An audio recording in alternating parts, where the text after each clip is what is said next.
Bienvenidos sean todos a la sección número 11 de nuestra serie Salvación en el Santuario. Estamos todavía con las ideas que se desprenden del concepto sacrificio o del término sacrificio. Y estamos en este caso analizando la cuarta idea, la idea número 4 en el orden que hemos dado. La cuarta idea que se desprende del término sacrificio es la idea de la sangre aplicada por el sacerdote. En esta idea hay dos nociones importantes. La primera, la sangre era aceptada por Dios. En Levítico 4:17 leemos: y mojará el sacerdote su dedo en la misma sangre y la rociará 7 veces delante de Jehová hacia el velo. Tal acto por parte del sacerdote significaba la aceptación por parte de Dios. Es que Dios acepta lo que Él mismo provee. La segunda, la sangre que era aceptada por Dios era la que se aplicaba. En Levítico 4, 13 al 18, se nos presenta en relación con la sangre un orden interesante y muy significativo. Leamos. Y si toda la congregación de Israel hubiere errado, y el asunto estuviere oculto a los ojos del pueblo, y hubieren hecho algo contra alguno de los mandamientos de Jehová, en cosas que no se han de hacer, y fueren culpables, luego que fuere entendido el pecado sobre que delinquieron, la congregación ofrecerá un becerro por expiación y lo traerán delante del tabernáculo de la congregación. Y los ancianos de la congregación pondrán sus manos sobre la cabeza del becerro delante de Jehová.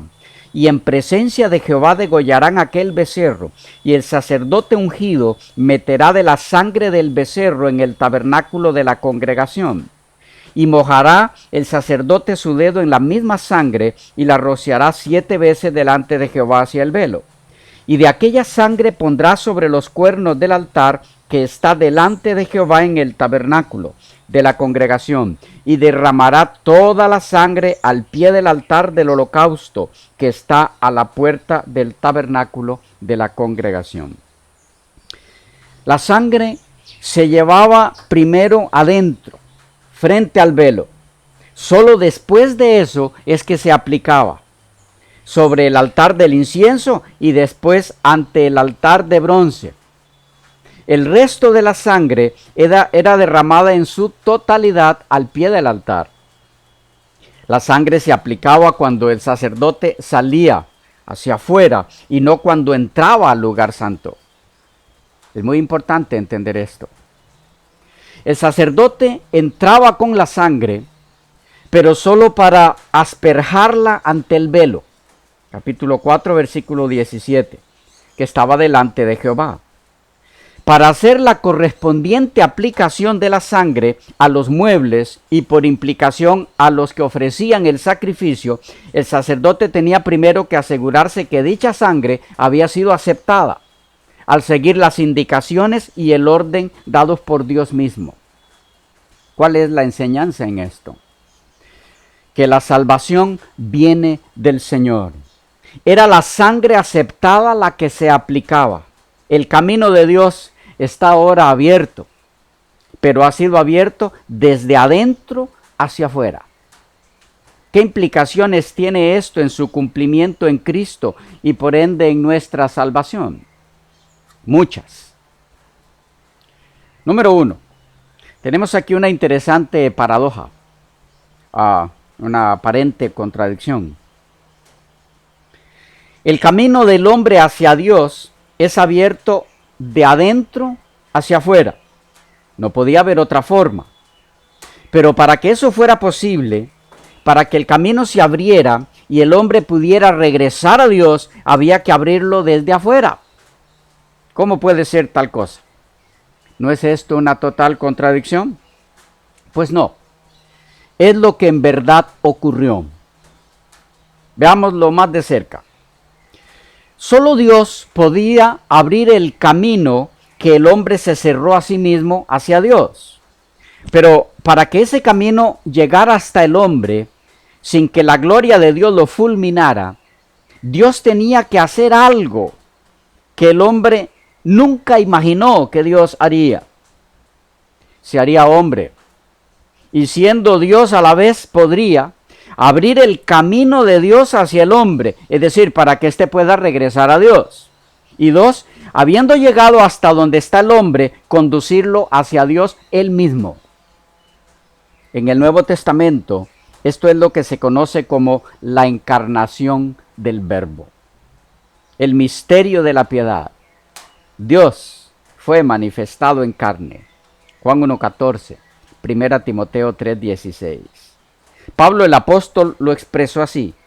Así que, hermanos, teniendo libertad para entrar en el lugar santísimo por la sangre de Jesucristo, por el camino nuevo y vivo que Él nos abrió a través del velo, esto es, de su carne.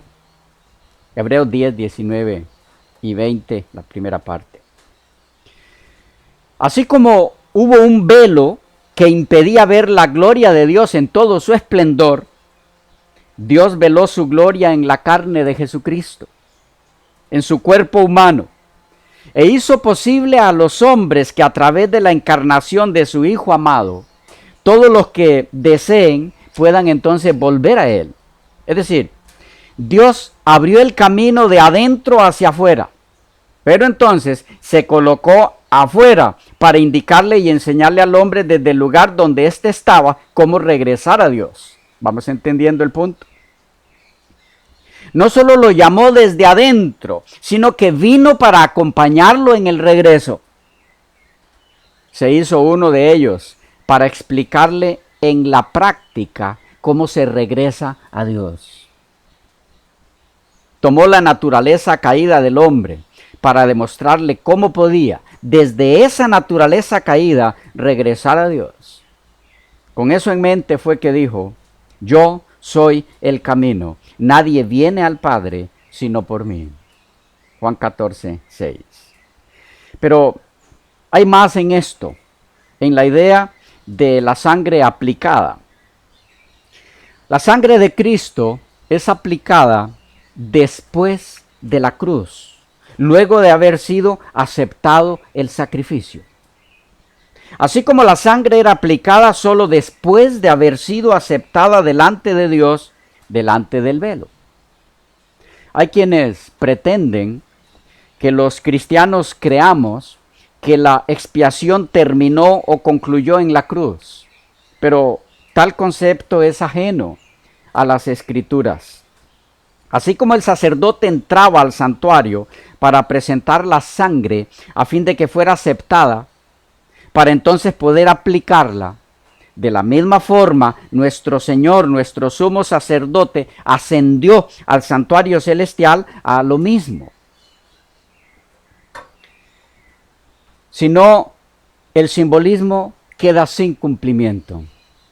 La idea de que la sangre de Jesucristo es aplicada para la redención del hombre después de que su sacrificio es aceptado en el santuario en los cielos, no es un invento adventista, sino una de las enseñanzas más comprobables y lógicas de la Biblia. El apóstol Pablo lo expresó así. Hebreos 8, 1 y 2. Reina Valera Gómez. Así que la suma de todo lo que hemos dicho es, tenemos tal sumo sacerdote, el cual está sentado a la diestra del trono de la majestad en los cielos, ministro del santuario y del verdadero tabernáculo que el Señor levantó y no el hombre. Pero tenemos, hermanos y amigos queridos, también una quinta idea que se desprende del término sacrificio, y es la idea de aceptación por fuego. La idea de aceptación por fuego. El fuego consumía totalmente la ofrenda en el altar. El fuego que consumía a la víctima es una figura de la aceptación que Dios hacía del sacrificio. Porque cuando el tabernáculo fue inaugurado, todo fue traído por Moisés, excepto el fuego. El fuego vino del cielo de Dios, Levítico 9:24, y significó aceptación. Y salió fuego de delante de Jehová y consumió el holocausto y las grosuras sobre el altar. Y viéndolo todo el pueblo, alabaron y cayeron sobre sus rostros. Levítico 9:24.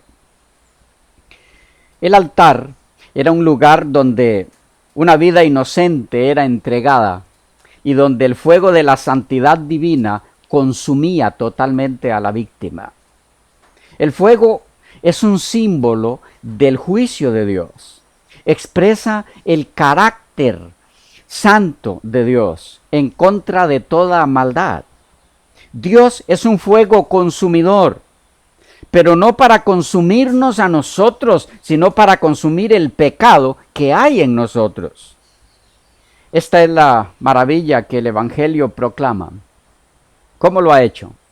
Cargándolo sobre sí mismo, el pecado. Esto puede explicar la intensa agonía a la cual el Hijo de Dios se sometió. El pecado no es un asunto menor, hermanos y amigos queridos. El pecado no es una cosa externa que solo toque la exterioridad del hombre. El pecado tiene su fuente misma en el corazón, en el centro de la naturaleza humana. Y el sufrimiento expiatorio ocurrió en el corazón de Cristo. Todo el rigor de la santidad divina expresado en el juicio contra el pecado penetró hasta el alma santa de nuestro Señor Jesucristo, que en ese momento llevaba el pecado del mundo sobre sí. Solo los salmos inspirados y los profetas nos pueden dar una vislumbre de aquel dolor. Esto explica la naturaleza de su padecimiento. Sus dolores no fueron personales, sus dolores fueron redentores. En el Salmo 51:17 se utiliza el plural con sentido superlativo, en muy alto grado, porque cuando dice los sacrificios de Dios son el espíritu quebrantado, lo que significa es que el gran sacrificio de Dios es un corazón quebrantado. Esa es la idea en el texto original. Dios se vistió de un corazón humano para poder ofrecerlo como un sacrificio. El fuego habla entonces de energía intensa. Dios debe consumir en juicio todo aquello que es opuesto a su voluntad santa. Lo que hay que destruir es todo aquello que se opone a Dios en el pecador. La idea de aceptación por fuego, por el fuego del altar, apuntan hacia el dolor y el sufrimiento que consumió a Cristo al cargar nuestros pecados. Apunta hacia el bautismo de muerte que experimentó en su sufrimiento como sustituto del pecador. Es por eso que leemos en Lucas 12, 49 y 50, fuego vine a echar en la tierra, ¿y qué quiero si ya ha descendido? De un bautismo tengo que ser bautizado, y cómo me angustio hasta que se cumpla. Fue así como, mientras el Hijo de Dios se postraba en actitud de oración en el huerto de Getsemaní, a causa de la agonía de su espíritu, brotó de sus poros sudor como grandes gotas de sangre. Nos dice Elena G. de White. Sigue diciendo, allí fue donde le rodeó el horror de densas tinieblas. Pesaban sobre él los pecados del mundo. Sufría en lugar del hombre como transgresor de la ley de su padre. La divina luz de Dios desapareció de su vista y él pasó a manos de las potestades de las tinieblas. En su agonía mental cayó postrado sobre las frías piedras. Se percataba del ceño de su padre. Había desviado la copa del sufrimiento de los labios del hombre culpable y se proponía beberla él mismo para dar al hombre en cambio la copa de la bendición. La ira que habría recaído sobre el hombre recayó en ese momento sobre Cristo. Allí fue donde la copa misteriosa tembló en su mano. Le abrumaban los pecados de un mundo perdido, comprendiendo el enojo de su padre como consecuencia del pecado. Desgarraba su corazón una agonía intensa y hacía brotar de su frente grandes gotas de sangre que, corriendo por sus pálidas mejillas, caían al suelo y humedecían la tierra. Y luego en la cruz, sigue diciendo Elena de White, lo que hizo tan amarga su copa fue la comprensión del desagrado de su padre. No fue el sufrimiento corporal lo que acabó tan prestamente con la vida de Cristo en la cruz. Fue el peso abrumador de los pecados del mundo y la sensación de la ira de su padre. La gloria de Dios y su presencia sostenedora le habían abandonado. La desesperación le aplastaba con su peso tenebroso y arrancó de sus labios pálidos y temblorosos el grito angustiado: Dios mío, ¿por qué me has abandonado? Mateo 27, 46. Aún las dudas, sigue diciendo ella, asaltaron al moribundo Hijo de Dios. No podía ver a través de los portales de la tumba. Ninguna esperanza resplandeciente le presentaba su salida del sepulcro como vencedor, ni la aceptación de su sacrificio de parte de su Padre. El Hijo de Dios sintió hasta lo sumo el peso del pecado del mundo en todo su espanto. Tremendas declaraciones. Su muerte, hermanos queridos, fue un sacrificio de fuego que lo consumió, a fin de que fuésemos aceptados por el Padre al sustituirnos, al morir como transgresor en nuestro lugar. Es un pecado permanecer sereno y desapasionado ante este tema.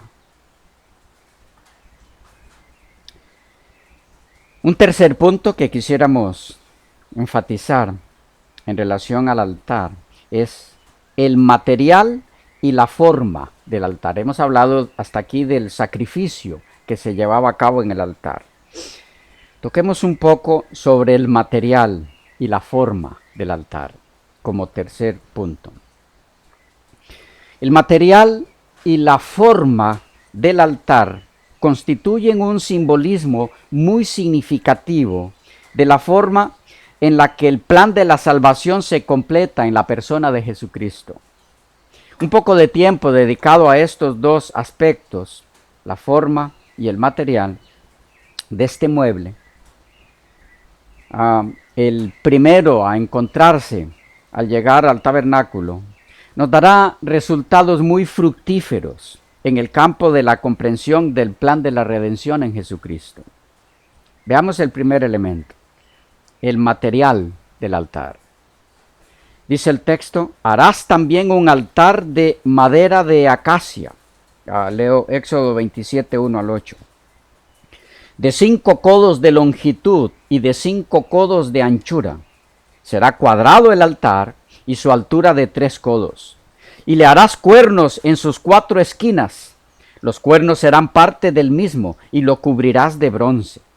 Harás también sus calderos para recoger la ceniza, y sus paletas, sus tazones, sus garfios y sus braseros. Harás todos sus utensilios de bronce.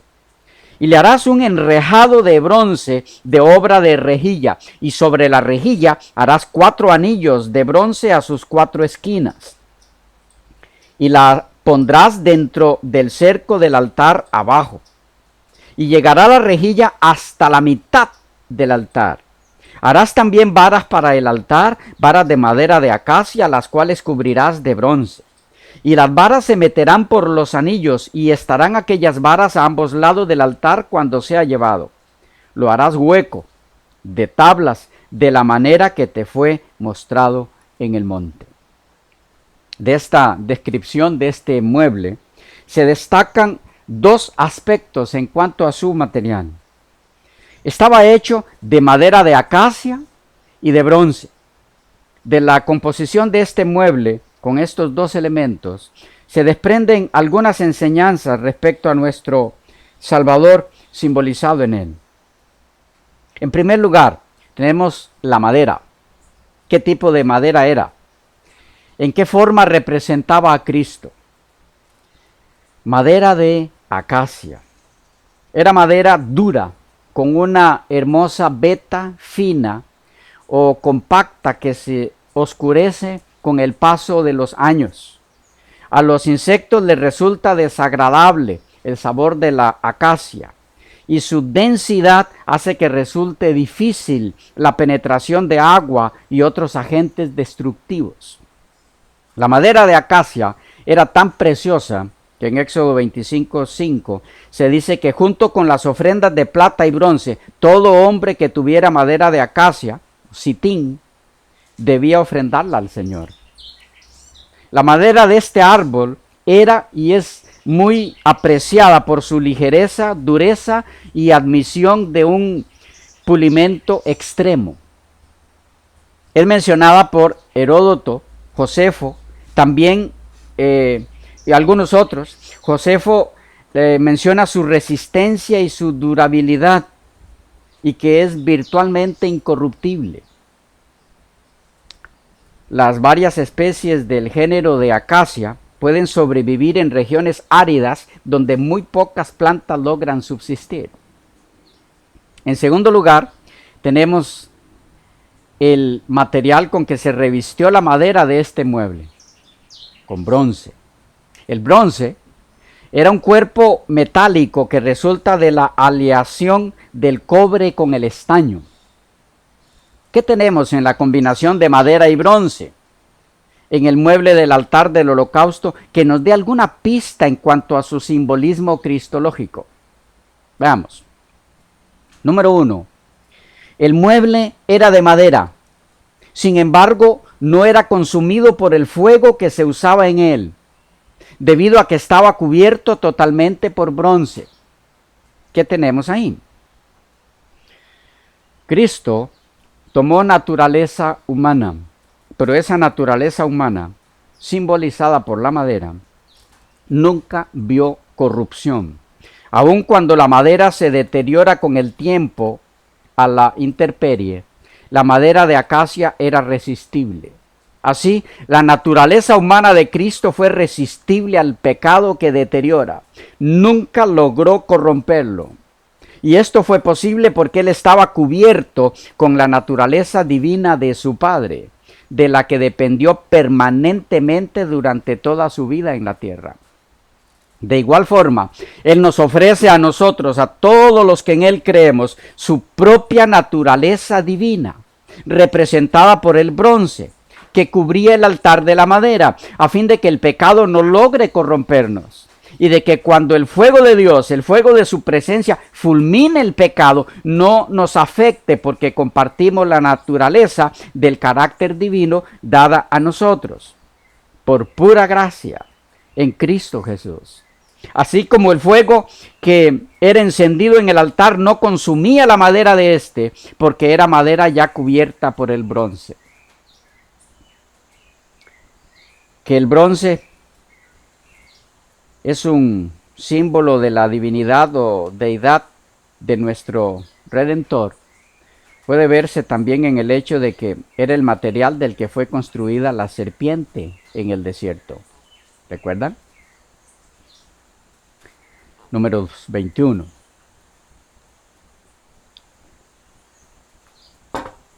Dice los versículos 8 y 9. Y Jehová dijo a Moisés: hazte una serpiente ardiente y ponla sobre un asta, y cualquiera que fuere mordido y mirare a ella vivirá. Y Moisés hizo una serpiente de bronce y la puso sobre un asta, y cuando alguna serpiente mordía a alguno, miraba a la serpiente de bronce y vivía. El simbolismo del bronce, representando al Señor Jesucristo, lo excelso de su deidad, puede notarse también en otros textos donde Él se nos presenta o donde se nos habla de Él. Entre otros, Apocalipsis 1:15, Ezequiel 1:4, 7, 27 y 8:2 y 43, Daniel 10:4 al 6, Apocalipsis 2:18. Otras referencias, entre muchas, al bronce como superioridad en fuerza. La tenemos en Job 6:12, Job 40:18, Jeremías 15:20. Notemos un elemento importante aquí. La madera de acacia era resistible, de la más dura de su especie, como madera, pero seguía siendo madera. Un material que por sí mismo no resistiría el contacto con el fuego sin ser afectada, debía estar cubierta por el bronce. De igual manera, nuestro Señor asumió naturaleza humana deteriorada por los 4000 años que estuvo a la intemperie del pecado, la raza, pero que cubierta con el poder del Espíritu Santo, le capacitó para resistir toda tentación, de tal forma que nunca hubo en él pecados propios que el fuego de Dios tuviera que consumir. En nuestro caso, aunque nuestra madera sí ha sido corrompida por pecados propios, Él nos ofrece su naturaleza divina a fin de darnos la victoria sobre el pecado y ser revestidos de la gloria de Dios en victoria permanente sobre el pecado. Y finalmente, en un momento, en un abrir y cerrar de ojos a la final trompeta, porque se tocará la trompeta y los muertos serán resucitados incorruptibles y nosotros seremos transformados. Porque es necesario que esto corruptible se vista de incorrupción y esto mortal se vista de inmortalidad. Y cuando esto corruptible se haya vestido de incorrupción y esto mortal se haya vestido de inmortalidad, entonces se cumplirá la palabra que está escrita: sorbida es la muerte en victoria. Mas gracias sean a Dios, dice el apóstol, que nos da la victoria por medio de nuestro Señor Jesucristo. 1 Corintios 15, 52, 54 y 57. Y entonces la madera más resistible será librada para siempre de todo germen de corrupción, porque se nos dará un cuerpo semejante al suyo después de resucitado.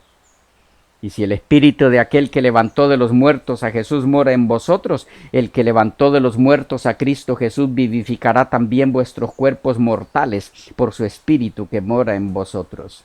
Romanos 8:11. El cual transformará el cuerpo de la humillación nuestra para que sea semejante al cuerpo de la gloria suya, por el poder con el cual puede también sujetar a sí mismo todas las cosas. Filipenses 3:21. Y dejamos para la próxima sección, porque se nos pasó un poco el tiempo, el segundo elemento, que es la forma del altar. Hablamos del material del altar. Veremos entonces en la próxima sección la forma del altar y sus implicaciones cristológicas en el plan de la salvación. Que Dios les guarde mucho.